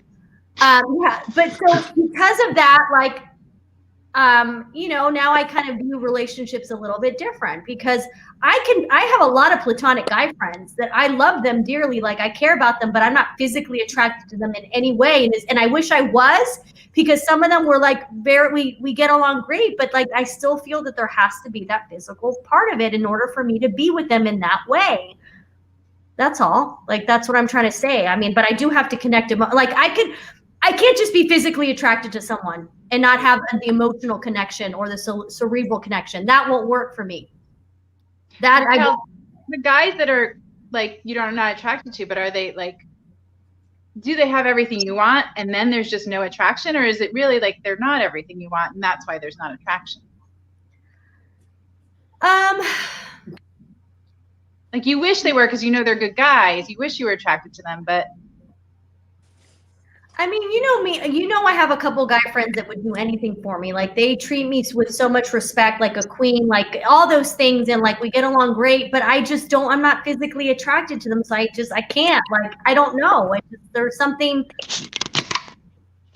there's that part of there that's missing. And I wish it wasn't. Like, believe me, you know that there are some of these guys, I'm like, damn it.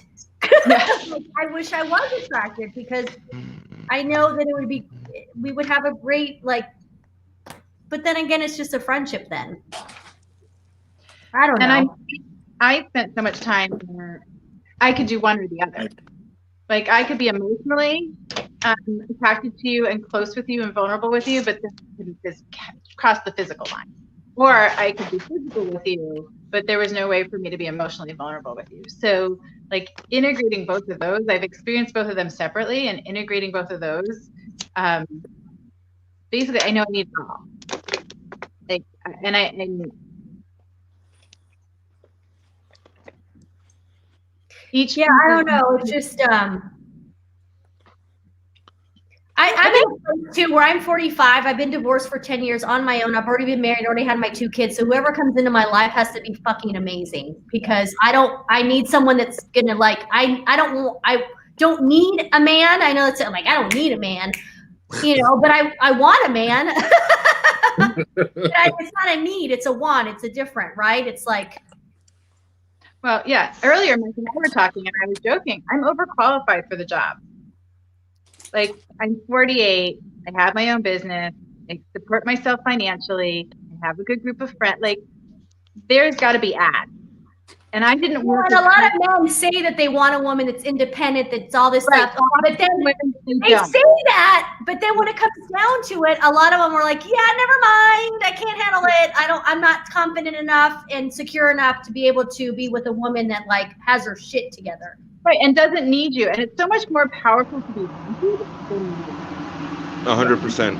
You know, for me, it's like, there's something twisted there. Like, you need to be needed as opposed to just wanted. Like, I don't need anything from you per se, but you're wanted and you're like it's the want. And Bill, by the way, he met his wife 29 years ago in the gym. She looked hot and he chased her until she married him. Well, there you go. Stalking works too. I mean, look, it's a little different now because they'll track you and trace you and eventually throw you in jail. You know, but there's a fine line between just following someone and stalking. True. Yeah. Here's what I know about me today. You could be the most physically attractive person in the world. I, as a man, will not sleep with this woman unless I have a deeper connection. It means nothing to me anymore. I've spent enough of my life sleeping with random people that didn't matter. I don't care anymore. I'm not at that point in my life anymore. I'm sort of there, but not entirely, because I'm in a place where if I wanted just a physical relationship with someone, I'm capable of doing that. But I know that's what it is going in. Like, that's what's happening. And then if I'm looking for something that's meaningful, well, that's a whole different story. To me, I'm not going to give that part away of me. I'm just not. There's an energy exchange during that process, and my energy has more value than me devaluing it based on that. For me personally, that's what I know. That's what works for me. I can't do it anymore. I value my energy too much to do that. And I will not do it. I just won't go there. That's the last time I had the opportunity when it happened. You know, I've walked away from more opportunities than I have in the most recent times, because it's just not what I want. It's just not. But at least you know that's not what you want. Like I can have sex and be totally emotionally detached. Like for me, it's it's just an act. I can't have it. Like, you know what I mean? But also, like you said, like I don't know if I want to do that anymore. You know, I'm 45. Like I'm not sure I'm in that place. But you also now are starting to understand your own energy. Also, right? You're starting to understand that value that you have in you that you never understood before. And sorry, go ahead, Mike. No, I think as you wake up spiritually, whatever you want to call it, right? Like as you come into yourself spiritually on a spiritual connected level, I think those things change and shift a little bit. You start seeing your value differently than just as a human being. Yeah. You start seeing your value as a spiritual being living a human experience. And when you look at it that way, and there's an exchange in every action that you take in your life, at some point, if you're not getting anything in return, or you're devaluing yourself to give that away, your body will reject it. You will sink into a hole the day after. You will feel miserable from it. It will eat away at who you are if it's outside of your core values. Well, I haven't gotten there yet, but okay. I guess, well, I mean, time will only tell at some point if it ever happens again. During COVID, because just the idea of being more selective has entered. Like, it's always been there, but the sort of like the random not being as appealing has shifted. But yeah, I'm not entirely there. I don't, it's going to be interesting when you let me back out into the world. I guess I'll find out. I'm interested in it too, because the thing with me too, Michael, and not many people understand this, is that, my ex-husband was my first. I was with only one person till I was 35. So for me, I still feel like I'm still discovering a lot about myself, and I missed out on a lot. So for me, I'm kind of like, hey, I still have things that I want to live out before, you know what I mean? Like, and I'm not trying to like say, it's not like, I'm just in general, like I missed out on a lot. Well, I'm similar, but I also think it does flow back to what Mike was saying. You are getting something out of those relationships then. Those encounters. I won't call them relationships. Those encounters. Yeah, right? I guess. Yeah. I mean, but I think what's going to change is when you're going to meet somebody, you're going to notice that the physical attraction isn't as important as it used to be. And there's going to have to. I have had a pretty.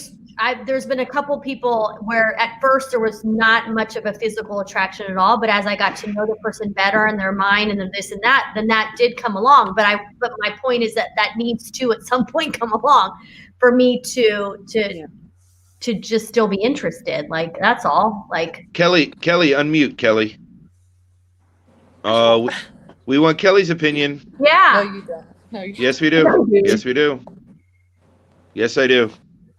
This is why I've been hiding over there. I don't think I want to join this conversation.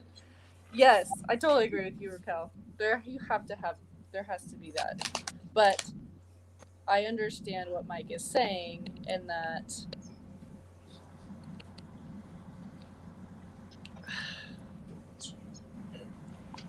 don't be sweet.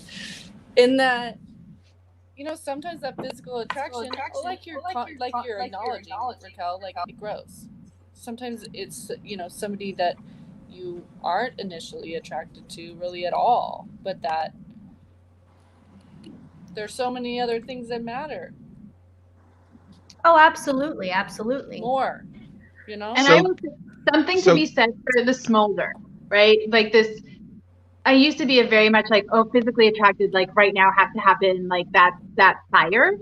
And I've learned over time that that's sort of happens that way because it's tapping into old energy.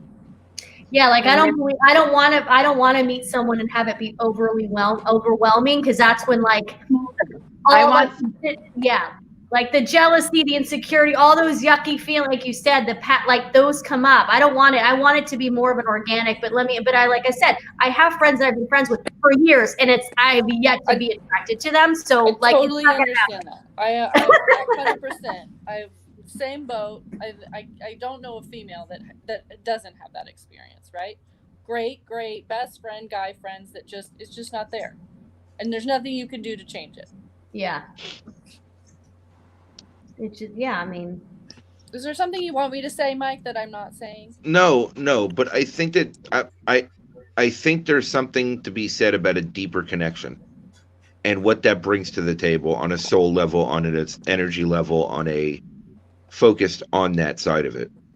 Okay, I don't think any of us is saying that is not true. Like, I feel like that's what I'm saying with Raquel you're saying. I think the deep connection is important. Part of the deep connection is from the physical attraction, and that intimacy and that desire. And I feel like women, naturally, we want to feel desired. Like, I really truly feel every single woman in this world, in some capacity, wants to feel desired. I think every man feels the same. Agreed. They don't get credit for having the same desires and feelings and experiences that we do as women. We're insecure. They're insecure too. They have things they're thinking about and checking out, and all sorts of things. Or they want to be desired. Who doesn't want to be desired, right?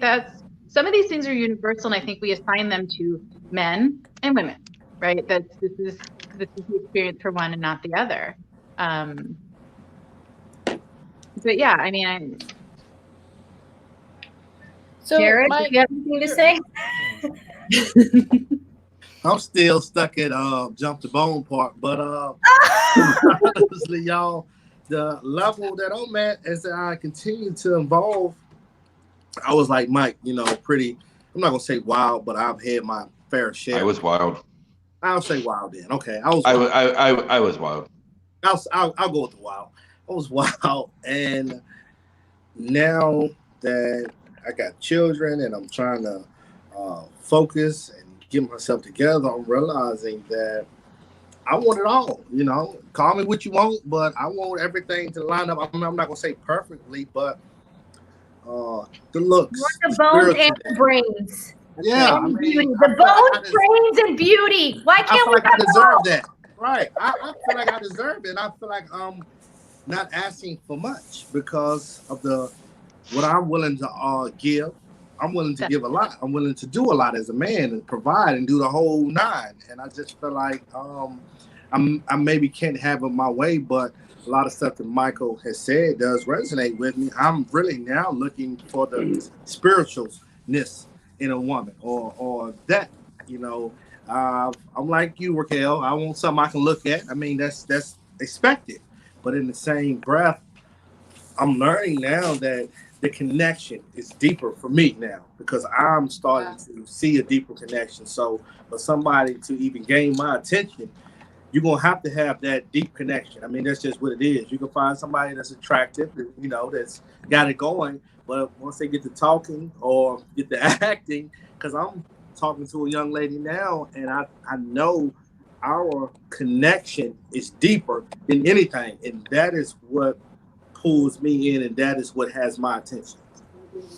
And Jaris, I love what you said about it's what you expect, and it's not a lot to ask because it's what you're giving. It's what you're willing to give. You're not, you're not asking for more than you're putting in. Right? So I'm gonna put in. I'm gonna put in and work. Right. I'm asking to be met. Like the energy, time, investment, and gratitude and generosity is met by my partner. Yeah, I'm with you 130%. So wow, 130. It has to be that way. If not, I'm content with rolling the way I'm rolling because I get it. Like, it is deeper as far as I'm concerned. It is very deep. So whoever is going to deal with me and be serious, they're going to have to understand that, like, this stuff I got going on, it's bigger than, we're trying to help the universe. We're trying to help the world. So we're going to have to connect on that level first. If not, it's like, I don't know who said it, but it's not going to last long. It's going to fade away. Because speaking on myself, I'm noticing my presence, my energy, everything is so strong that people that don't have the same intentions or who have some kind of sneakiness or whatever, I'm noticing they can't sit around me long and they end up fading away. And this goes from people that I looked at as friends and people that I still want to have a relationship with them, but the journey that I'm on is so different that they can't even come around me because they know their soul or their energy, whatever you want to call it, is not right. That's so true. Yeah, it's very true. And I think when I say looks, I think perception of looks is also based on the other connections as well. Right, perceptions of physical attraction is based on the other connections as well. Because we can feel differently, right? Is that like? Yeah. I mean, physical attraction is based on your perception of the person, right? Once you get into that first conversation, the physical attraction either dissipates or you just go all in, right? And it's fine if it's a one-night stand. It's fine if it's just for fun. I'm just not able to do that anymore. because I did that so much in my life and I gave so much of myself away.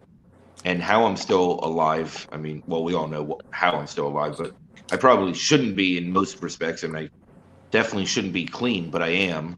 Like, I mean, I don't understand it. And I went through that already. I lived that life. I was wild. I tried it. I tried everything to fill the voids, and nothing worked. And I'm at a point now where I do give everything, and I mean, I don't need more than what I'm giving. I just want to be wanted for who I am, right? And what I bring to the table. And that's the part of it that I want. Is there insecurities? Yes. Do I want to be desired? Yeah, but I also want to be desired for who I am, right? Not just what I am or what I look like. You know, I don't think that the looks part of it is the biggest part of it. I just don't. I think that when you're in a room with somebody, you know, or when you're around somebody, or when you're in somebody's presence, you'll feel their energy, especially if you feel your own today. You're going to start feeling other people's energies, and it's different. It changes your perception of people. When you see somebody, you're going to start seeing people differently than you ever did before, right? When you start having that presence about you, and my spooning abilities, I love you, Brian. I feel like Gabe took over Brian's platform tonight. Like, you know, but there's more to it now. I'm just a different person than I was. And I accept that as well. And, you know, part of me is at a point now where I will stay alone for the rest of my life rather than settle for something that either is less than what I'm giving in or less than what I deserve in return. I'm not going to settle for that ever again. I've done that before, and it's not worth it to me.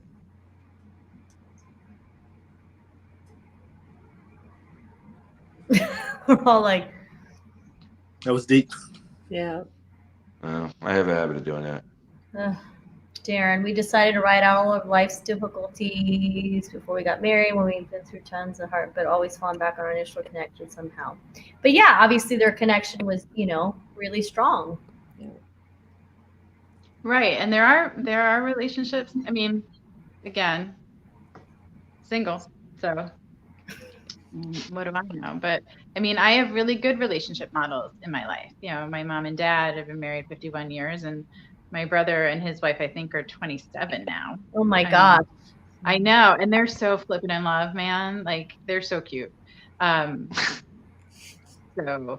you know, but I think what attracts me, maybe this is what it is. What is attractive to me has changed over time. So while I still want attraction, it's not the attraction of my 20-year-old self is looking for. It's not the attraction my 30-year-old self. It's not even the attraction that my 40-year-old self would have. Yeah, but what does that say about me that I'm still attracted to a decade later? Who says that you're not where you're supposed to be? Right. And honestly, how do you even know? I mean, you won't know until you get back out there and you actually go somewhere and you meet somebody that would have fit into your old want. And then you meet them and you're like, wow, I really don't want this anymore. That crazy, bald, round-headed guy was not as crazy as I thought, right? Like, so you're not going to know until you're in that situation. You're just not. Right? And that's part of it. Like, we haven't been in these situations. So you're not going to know until you're put in that situation again. But what I can tell you is, if you stay open to where your energy's at, when you go back out there, you're going to see everything completely different. Yeah, but my thing is, so there was someone a decade ago. They still come back, you know, it's like, and when they come back, it's still the same for me. They still like the butterflies, all of those things. So what is, like, that's what I'm saying, but I'm such a different person. Maybe it's the right person at the wrong time, and you guys keep coming back to see if you've evolved into the people that are supposed to be together long term, and that's your little cog thing, and you're going to come together in perfect timing at some point. So it's not that you're what does it say about you that your attraction hasn't changed? It's what does it say about the universe's plan for you, right? Your attraction may be spot on, but the timing might not be right. Right. Yes. There's some direction there. and that might be that connection on all levels. Yeah. Right? It's probably deeper than you ever realized because you weren't in touch with your energy fully. You weren't accepting that side of yourself fully. And now that you're stepping into that, you're still seeing that it's still there. And maybe that's what it is. Maybe there is that connection for you. And you just never truly acknowledged it because you didn't think about it before. No, I did. I just never felt on the other end that the other person felt that way. But the fact that that person keeps coming back into my life, I'm now acknowledging like maybe we did have what I thought we had, but I didn't. You know what I mean? Like, and so that's where I'm kind of like, damn it. I know you are. I know that's what's happening right now is that like it's kind of like why are you keep coming back into my life? Like why is the universe doing this to me? Why are you allowing it? For you. Is it doing it for Better you? question. Right, Raquel, it's like maybe every time he comes in contact with you, he realizes he's not yet the man he needs to be with you. Like you said, men think they want strong women. Maybe he's not ready. And every time he's back in your circle, he learns another thing and he needs to go, plant those seeds and grow and come back around and see if he's evolved into the man that you deserve. I mean, Raquel, you're pretty shy and timid. So, I mean, I don't understand how anybody would be scared to be in your shadow, but in that respect, he wouldn't be because he always, we complimented each other in that way where he is very much, and so there's a lot of stupid circumstances, but whatever. Yeah. All I'm saying is I think that you're going to see things differently when you do go back out there. That's what I think. I think when you go back out into the dating world or whatever that will be in the future, it won't be the same. It just won't because you're different. Huh? I agree. It's already not the same because you and I have had conversations where you are not in the same place with the same energy as you were the last time around. For sure. And I've been around the block a couple of times with this. No, I know. But I'm in a good place. I just, once again, I'm like, why is the universe? But Raquel, you're not even the same person as you were on New Year's Eve. Well, she'll never be that. Well, I mean, but you're not though. You're not even the same person the first time we spoke. You don't think you're just not even close.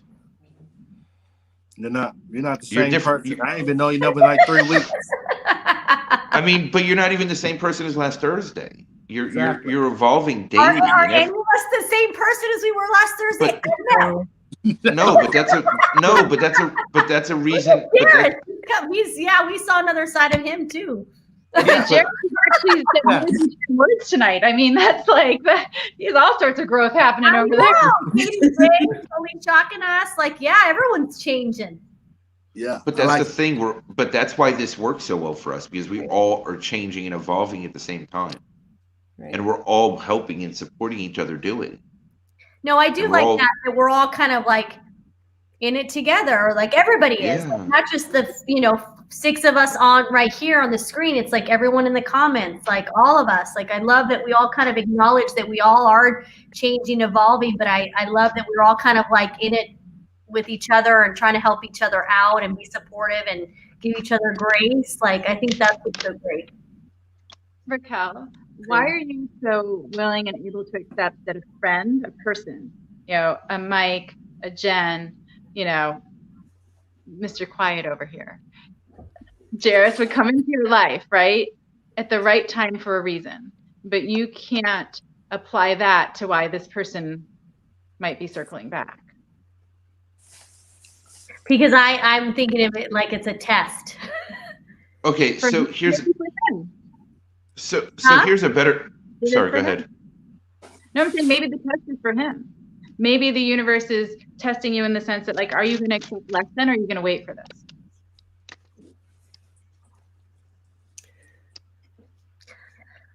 Raquel, where do you want it to go? Let's just be real here. He's not available. Like. So, better question. Like Nancy said, if you could if that wasn't an option, if you could take the emotional part of it out, where would you want it to go? Well, I would want to see where it could go, because I feel like there definitely is something there, and there's a reason why it keeps coming. You know what I mean? But like I said, circumstances just are. It's complicated. It's always complicated. It's always complicated. It's always complicated. Do we make it complicated? Like if we just happen, and it's not like I'm great at this either, but like, do we make it complicated? Like truly, if we all believe that the universe has and we're on the right path, and the universe has a plan, and our energy is flowing the way it is, and the people are coming into our lives at the right time and the right people, then it's not complicated. Right. I don't know. Everybody should have let. No, we share the same temptation. It sounds. I really feel that. Thank you. Everybody tonight. I love it. Everybody should allow as easily as I do when it comes to this. Anyway, I mean, what are the odds, okay, Raquel, that you come on the show on New Year's Eve? I've been sober 14 and a half years. I'm trying to have a conversation about a serious topic. The host, that I'm not going to name because I'm not putting names out there, was plastered. You were plastered. The show became almost a shit show very quickly. And it went way off topic from my whole purpose of being there. But meanwhile, I still reached out to you because there was something I saw in you that I had to reach out to you and communicate with you. And now, a month and a half later, we're sitting here. Mm-hmm. Like, how does that work, right? And, you know, that I introduced you to everybody else. Well, Nancy, you brought Nancy to the table, but like, everybody came together for a reason. This is all happening with the purest of intent. Yeah. And we're all helping each other get there. So if you can believe that that has purpose, then believe that that has purpose. And as I'm telling you this, I'm learning it for myself. So, yes. Right. And we're not resisting this. We're not resisting this. We're not complicating this. That's the universe kicking me in the nuts. But why do we complicate the other stuff? Like, I get it. I'm not immune. I'm an offender. But, you know, if I mean, it's kind of a little revelation for myself right here. Like, if I really believe it's all happening for a reason, then why doesn't that apply to all aspects of my life? Why is it only happening perfectly in certain areas of my life?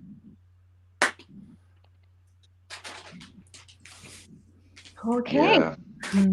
Yeah, that got real deep. No, I just, you know, you're right. It did. Okay, Raquel, it did. It was good for all of us. Don't worry. I'm pretty sure everyone but Jen needed to hear that. I gained a lot. She's waiting for us to catch up. She's been patiently waiting for us all to get to that place. Guys, I can tell you that, especially since the last several years, as I've been growing and I've been awakening, my husband and I have evolved so much. And I can't say for certain if he wouldn't have evolved with me that we would have made it. I mean, I think that that's just how relationships grow, because if one person's growing as much as I've been growing over the years, and if we wouldn't have been growing together, there's a miss. And I think to all the points for me, it's all levels. Like, I had all my fun, and I met my husband at 23, you know, so I got all the fun out of it, but I wasn't looking. And then he was just there, and every part, Raquel, for you, the physical, it hit me first, but then everything else was in line. So for me, it was the whole picture, but they're all component in some way, shape, or form. So. Yeah. But that's also what happened with my ex and I. Nancy knows that.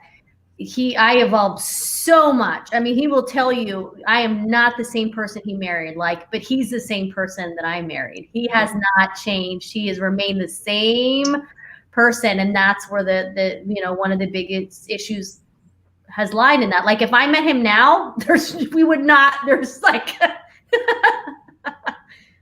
just wouldn't have worked. Yeah. And that's the thing, so different. Evolving and growing, and your partner coming with you, right? Either it's lovely and you take the journey together, or it becomes like a rock around your leg and you're trying to grow and you're being held back, and no one thrives in that relationship. I had, he knows it. He said it recently. in the last couple of years, he made a comment. He's like, I held you back. Yeah. I know I held my ex-husband back. I can see it. And I knew I was at the time. He didn't see the reverse. But it's also why I questioned who was I supposed to be true to?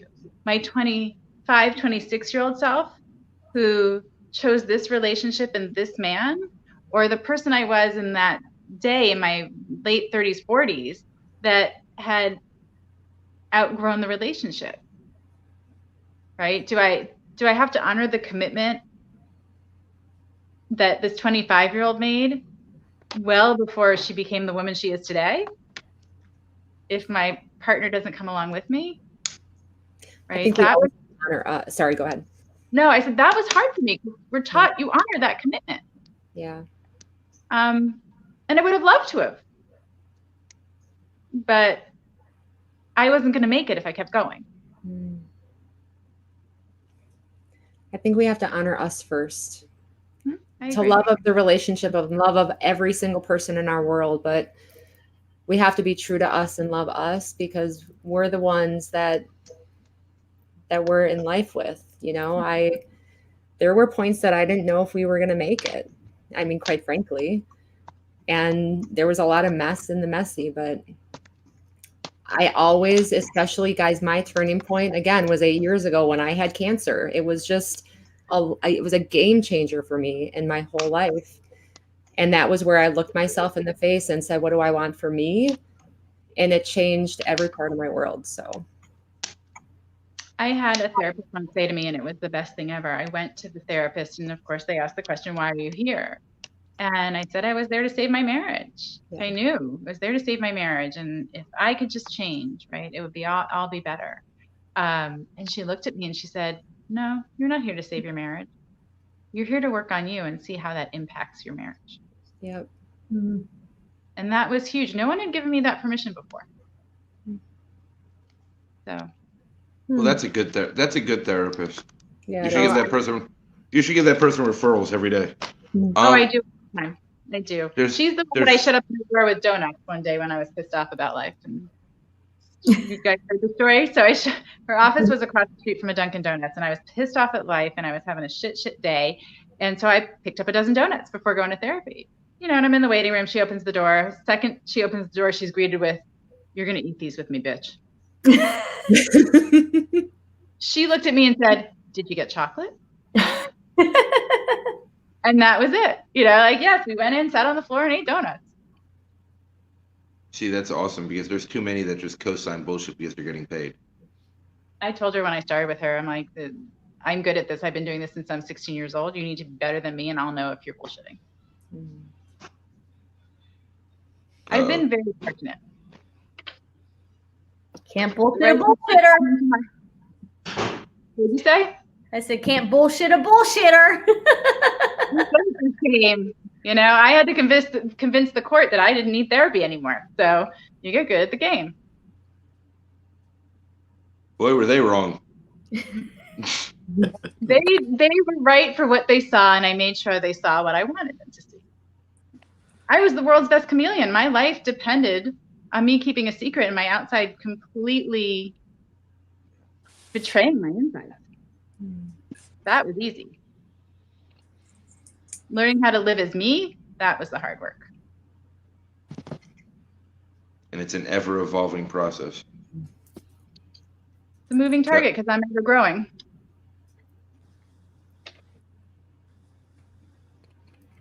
Well, we broke the 2-hour mark, so I think it's time to cut it. I'm pretty sure Kelly went out to dinner. I'm ready to go eat dinner myself. I'm ready for bed. Apparently, I have to feed a cat or two. You know, it's funny, Nancy. I had a conversation with Natasha from Rock the Boat earlier. 12-year-old Natasha. You know Natasha. She's now getting hooked on freaking Marvel. Well, we can keep the conversation, but I'm ending live. Oh, okay. Bye, guys.